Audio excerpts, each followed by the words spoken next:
Hello friends, welcome to our YouTube channel offshore classes. Friends, जैसा कि आप सब जानते हैं कि डेली 9 PM पे हमारा upcoming JK SSB junior engineer civil के रिलेटेड हम यहाँ पर हमारा प्रैक्टिस सेशन रहता है। ठीक है, इस सब सेशन में हमारा जो करंटली सब्जेक्ट चल रहा है वो है स्ट्रेंथ ऑफ मटेरियल।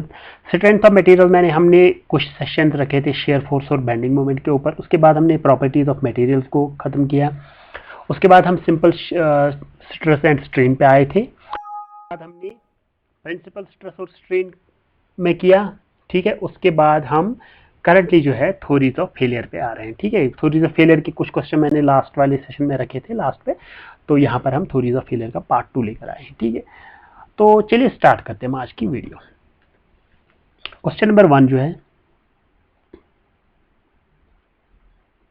देखिए ये जो क्वेश्चन है ना, ये मैं दावे के साथ कह सकता हूँ कि बिल्कुल एग्जाम टाइप क्वेश्चन, ये फालतू की क्वेश्चन नहीं है कि आप क्वेश्चन देख के बोलेंगे कि ये ज्यादा लंबा है या ज्यादा छोटा है। नहीं, ऐसा नहीं है, ये बिल्कुल एग्जाम लेवल के क्वेश्चन है। ठीक है, अब मैं समझता हूँ कि बहुत बेनिफिशियल रहेगा आपके लिए ये सेशन, ये आपको एग्जाम टाइम पे ही पता चलेगा। अभी तो फिलहाल आप कुछ कह नहीं सकते। ठीक है, तो चलिए देखते हैं क्या बोल रहे हैं। यहाँ पर कह रहे हैं, if compressive yield stress and tensile yield stress are equivalent, then region of safety from maximum principal stress theory is of V shape. Okay fine. देखिए इस क्वेश्चन में आपने सबसे पहले क्या पहचाना है, थ्योरीज ऑफ फेलियर के क्वेश्चन में आपने सबसे पहले जो है इसको पहचानना है, maximum principal stress theory.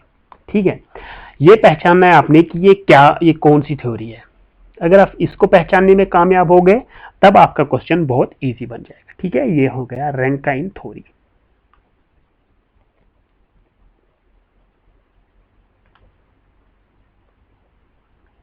Okay, Rankine theory हो गई। अब देखिए यहां पर क्या है, अब क्या बोल रहा है हमें कि जब क्या हो जाएगा कंप्रेसिव यील्ड स्ट्रेस और टेंसाइल यील्ड स्ट्रेस, यानी कि दोनों यील्ड स्ट्रेस जो है वो बराबर हो जाएंगे, इक्विवेलेंट हो जाएं, तब हमें बता दीजिए कि उसकी जो है कैरेक्टरिस्टिक शेप जो है उस सेक्शन की रीजन ऑफ सेफ्टी की वो क्या होगी। ठीक है, तो हमने जब आपने ये टॉपिक पढ़ा होगा तो आपने पढ़ा होगा कि उस टाइम क्या हो जाता है हमारे पास, या बन जाता है हमारे पास स्क्वायर। अगर जनरल बात करें ना रैंकाइन थ्योरी की, तो उसमें बनते हैं दो, या तो बनेगा स्क्वायर या तो बनेगा रेक्टेंगल। ठीक है, दो बनेंगे। लेकिन जब ये दोनों बराबर होंगे ना, यील्ड स्ट्रेस भी बराबर होगा, कंप्रेसिव वाला किसके इक्विवेलेंट होगा, टेंसाइल यील्ड स्ट्रेस के, तब क्या हो जाएगा, तब हमारे पास जो है शेप है वो बन जाएगी स्क्वायर। ठीक है, वरना ये रेक्टेंगल भी आ सकता था, लेकिन जब इसने वहां से कहा कि दोनों बराबर हो गए तो हम कहेंगे ये स्क्वायर बनेगा। ठीक है, नेक्स्ट पे चलते हैं। क्वेश्चन नंबर 2 क्या कह रहा है, maximum principal stress theory is not good for brittle materials. कि जो मैक्सिमम प्रिंसिपल स्ट्रेस थ्योरी है ये ब्रिटल मटेरियल्स के लिए अच्छी नहीं है। ये हमें बता दीजिए ट्रू है कि फॉल्स है, गलत है। ठीक है, फॉल्स है। क्यों? क्योंकि जो मैक्सिमम प्रिंसिपल स्ट्रेस थ्योरी है, या इसका दूसरा नाम क्या है, रैंकाइन थ्योरी। ठीक है, सबसे पहले आपने यही पहचानना होता है। रैंकाइन थ्योरी जो है वो वैलिड ही है किसके लिए, ब्रिटल मटेरियल्स के लिए वैलिड है वो। फाइन, ब्रिटल के लिए वैलिड है। नेक्स्ट पे चलते हैं। Circular bar is subjected to an axial force and shear force. ठीक है, एक सर्कुलर बार पे हमने एक्सियल फोर्स भी लगा दिया और शेयर फोर्स भी लगा दिया। The difference between two principal stresses 120 megapascal based on maximum shear stress theory what is the factor of safety if elastic limit of bar is 300 megapascal. ठीक है, देखिए यहां पर क्या है, अब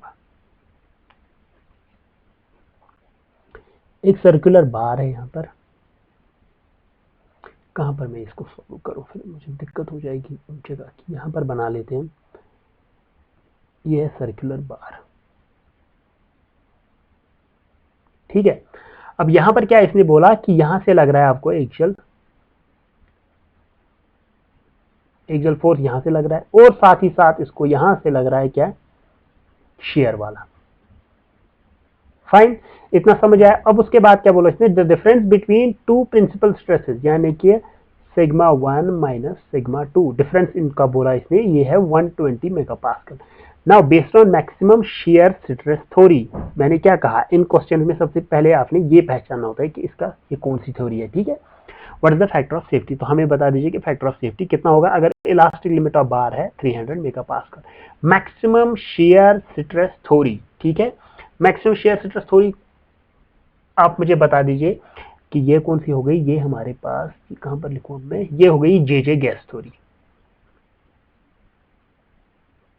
ठीक है, ये जे गैस थ्योरी हो गई। फाइन। या अब आगे क्या करेंगे, देखिए जे गैस में थ्योरी में हम क्या कहते थे, हम कहते थे कि टाउ मैक्स जो होता है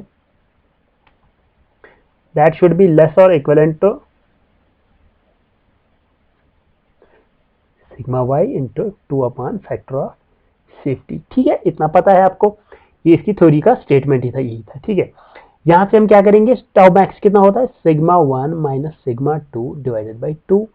यहां से क्या आएगा, लेस देन सिग्मा वाई, यानी कि ये दिया हुआ है हमें कितना, elastic limit of bar is 300, तो ये आ गया 300 divide by 2 into factor of safety. ठीक है, ये 2 और 2 यहां से कैंसिल हो जाएंगे, सिग्मा 1 माइनस सिग्मा 2 कितना है, वो है हमारे पास 120 इज लेस और equivalent to 300 divided by factor of safety. ठीक है, यहां से ये करेंगे 6 2 जार 12, 6 5 जार 30, इतना आया समझ। उसके बाद यहां पर क्या आएगा, factor of safety is less और इक्विवेलेंट टू 3/2, 300 3/2, 3/2 कितना आया हमारे पास,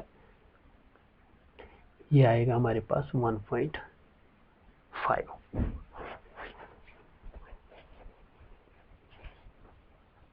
ठीक है, मैंने कहीं पर गलत तो नहीं किया, 6 2 जार 12, 6 5 जार 30, ओके ये 5 है यहाँ पर, ये हो गया 5/2, यानी कि आंसर जो है हमारा वो आ जाएगा 2.5। ठीक है, तो फैक्टर ऑफ सेफ्टी हमारे पास क्या है, 2.5। ठीक है, मैंने ऑप्शन यहाँ पर लिखाई नहीं थी, वरना ऑप्शन ऐसे ही थे 2 3 2.5 एक्सेट्रा। ठीक है, उम्मीद करता हूँ समझ आया होगा। सबसे इंपॉर्टेंट जो इन क्वेश्चन में है वो यही है कि आप इसका नाम पहचानिए, उसके बाद उसका स्टेटमेंट आपको आसानी से याद आ जाएगा, उस स्टेटमेंट से आप इसको फिर सॉल्व कीजिए। बहुत ही आसान क्वेश्चन, लेकिन एग्जाम पैटर्न पे। क्वेश्चन नंबर 4 क्या पूछ रहा है अब हमसे, according to the maximum strain energy theory, failure of material due to complex stresses occurs when total energy per unit volume at a point reaches maximum strain energy theory। ठीक है, फिर एक बार सबसे पहले हम यही पहचान लेते हैं कि ये कौन सी थ्योरी है, मैक्सिमम स्ट्रेन एनर्जी थ्योरी। तो ये आपको याद आना चाहिए, ये है Beltrami theory, Beltrami theory. Okay, अब बेल्ट्रामी थ्योरी में क्या कह रहा है कि failure of material due to complex stresses occurs, फेलियर कहां पर आ रहा है, when total energy per unit volume at a point, जब टोटल एनर्जी जो है पर यूनिट वॉल्यूम वो कहां पर पहुंचती है। ठीक है, कहां पर पहुंचती है, reaches the yield value of yield point, गलत, reaches the value of strain energy stored. ठीक है, उसके स्टेटमेंट से ही आपको पता चलेगा, मैं लिखाना नहीं चाहता हूं यहां पर वो स्टेटमेंट, लेकिन आप याद कीजिएगा उसका स्टेटमेंट क्या है, reach the value of strain energy store per unit volume at yield point. हाँ हो सकता है, सेकंड पॉइंट हो सकता है, reach the value of strain energy store up to elastic limit, ये भी हो सकता है, एक्सीड स्नो, ये गलत हो गया। अब देखिए बी और सी मुझे लग रहा है दोनों करेक्ट हैं। ठीक है, लेकिन अब क्या है, बेटर कौन सा है दो में से, ठीक है, बेटर कौन सा है, अगर कोई और ऑप्शन होता है बोथ बी एंड सी तब मैं उस पर क्लिक करता, लेकिन यहाँ पर मुझे ढूंढना है कि सबसे बेटर कौन सा है। सबसे बेटर होता है वो ज्यादा फोकस देता है यील्ड पॉइंट पे। ठीक है, तो मेरा बी ऑप्शन सही हो जाएगा, अगर मेरे पास बी ऑप्शन यहाँ नहीं होता तो मैं सी पे टिक मार सकता था। ठीक है, इतना आपको समझ आना चाहिए। नेक्स्ट पे चलते हैं, for designing ductile material which of the following theories are correct. चलो ये वाला मैं बता देता हूं आपको, ये कहां पर आया हुआ है, ये पूछा गया है मध्य प्रदेश के पीएससी एग्जाम में। ठीक है, जो उनका लास्ट पीएससी एग्जाम हुआ था उसमें ये पूछा गया था, आपने डक्टाइल मटेरियल्स को डिजाइन करना है तो कौन सी थ्योरीज आपको काम आएगी। ठीक है, मैक्सिमम जो पूछा जाता है वो पूछा जाता था अभी तक ब्रिटल मटेरियल्स का, लेकिन इन्हें पूछा था डक्टाइल का, इसलिए मैंने इस क्वेश्चन को यहाँ पर इंक्लूड किया। अब बता दीजिए कि कौन कौन सी इसके लिए, डक्टाइल के लिए। तो यहाँ पर देखिए पहले मैक्सिमम शेयर स्ट्रेस थ्योरी, बिल्कुल ये डक्टाइल के लिए वैलिड है। शेयर स्ट्रेन एनर्जी थ्योरी, बिल्कुल ये भी डक्टाइल के लिए वैलिड है, तो बोथ ए एंड बी हो गया राइट ऑप्शन। ठीक है, ब्रिटल के लिए कौन सी वैलिड होती है, जो पहले ही हमने क्वेश्चन किया था, रैंकाइन थ्योरी। ठीक है, या उसको दूसरा नाम होता है major principal stress theory. Question number 6 पे जाते हैं, which theory give satisfactory result for brittle material. देखिए फिर एक बार वही क्वेश्चन, तो कौन सी वाली थ्योरी देती हमें देती है ब्रिटल के लिए, तो वो हो गई रैंकाइन थ्योरी। रैंकाइन थ्योरी यानी कि मैक्सिमम प्रिंसिपल स्ट्रेस थ्योरी। मैंने कहा ना ये बिल्कुल एग्जाम पैटर्न पे बेस्ड है, मतलब मुझे जैसे सीधे पेपर दिख रहा है कि इनमें से अगर उसने थ्योरीज ऑफ फेलियर को टच किया तो यही क्वेश्चन पूछेगा। ठीक है, नेक्स्ट पे चलते हैं। प्रिंसिपल स्ट्रेस ऑफ 30, देखिए ये वाला थोड़ा कंसेप्चुअल है, इससे थोड़ा सा जान देना आप।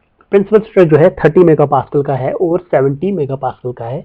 Act on a material which has elastic limit stress in simple tension and compression has 60 and 200 megapascal respectively. Specify the reason for failure of material assuming maximum principal stress theory. Okay, fine. देखिए यहां पर क्या है, यहां पर हमारे पास ये जो दिया है ये 30, ये दिया है हमारे पास सिग्मा 1, और ये जो -70 दिया है ये दिया है सिग्मा 2। ठीक है, इतना हुआ। उसके बाद कह रहा है कि इलास्टिक लिमिट जो है ना वो टेंशन में 60 है, ये टेंशन में, और 200 जो है वो है कंप्रेशन में। ठीक है, अब रीजन हमें बता दीजिए कि फेलियर क्या कैसे होगा, assuming maximum principal stress theory. देखिए क्या है, अगर मैं यहां पर सिग्मा 1 की बात करूं, सिग्मा 1 की बात करूं तो ये हो गया 30, सिग्मा 2 की बात करूं तो ये हो गया 70। ठीक है, यहां पर क्या बोल रहा है, अब टेंशन की बात करें हम, यहां पर क्या है, टेंशन में कितना है 60 मेगापास्कल दोनों में है, और यहां पर कंप्रेशन में कितना है ये 200 मेगापास्कल। ठीक है, अब देखिए ये क्या है, इसका लिमिट। ठीक है, ये लिमिट है, ये भी लिमिट है। यहां पर क्या होगा, इनमें देखिए ना ये खुद की वैल्यू इसकी 30 है और लिमिट है 60, तो कितना पास है, 30 का ही गैप है। यहां पर देखिए सिग्मा 2 की खुद की वैल्यू है 70 और लिमिट है जो है वो है 200, तो गैप कितना रहा 130 का। ठीक है, तो देखिए गैप किसमें कम है, मुझे तो गैप इस 30 वाले में, 30 वाला गैप बहुत कम लग रहा है। यानी कि अगर ये इस मटेरियल में फेलियर हुआ तो वो जो है वो यहां पर ही होगा, टेंशन की वजह से ही होगा। ठीक है, जो फेलियर होगा वो टेंशन की वजह से होगा, सीधी सी बात है, कॉमन सी बात है। ठीक है, क्योंकि कंप्रेशन में इसकी लिमिट जो है वो हाई है। ठीक है, तो यहां पर जो है फेलियर वो टेंशन में आ जाएगा। ठीक है, अनप्रेडिक्टेबल तो वो कभी भी नहीं होगा, कंप्रेशन में उसके बाद होगा, टेंशन के बाद हो सकता है, इसलिए सबसे पहला प्रायोरिटी हमारा रहेगा टेंशन में देखना। क्वेश्चन नंबर नेक्स्ट इज, ये शायद लास्ट क्वेश्चन होगा आज की वीडियो का।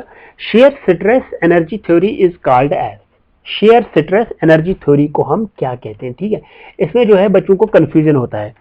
हम देखते हैं कि एक होता है हमारे पास मैक्सिमम स्ट्रेन एनर्जी वाला, स्ट्रेन